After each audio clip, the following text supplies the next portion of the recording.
50 degrees today. Oh. I'm gonna do something different. I'm just gonna go torso down because timer is good. I just got back from a seven mile run. Yeah, and it was pretty hard.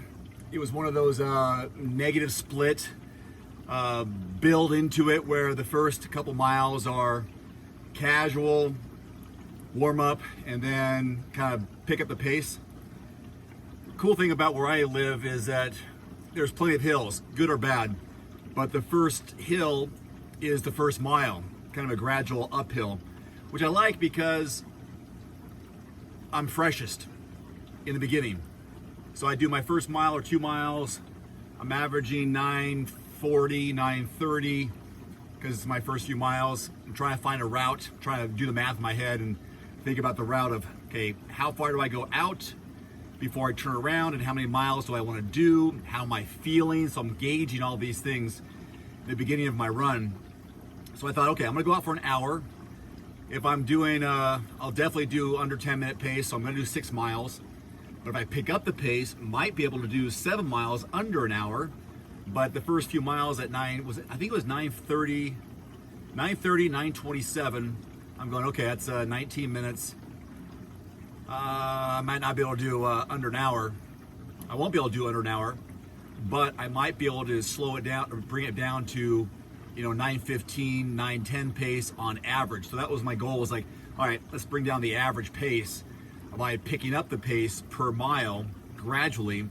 And what I like to do with some of these runs, because I'm preparing for Ironman Arizona, not that this run had anything to do with Ironman Arizona, but what I like to do is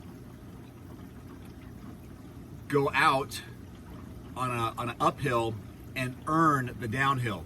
So I don't really like to count the downhill pace because it's too easy. You gather speed, it's downhill, so you're going to go faster. But I believe if I can go out up hills, the downhills, I have earned them. So when I'm coming back, it will be faster, but I'm also tired.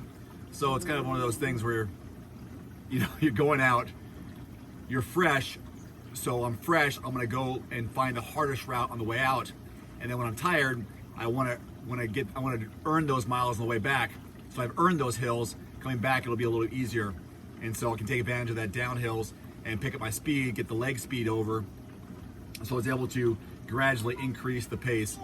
9:30, 9:27, 9:25, I think it was. And then, hey, got her.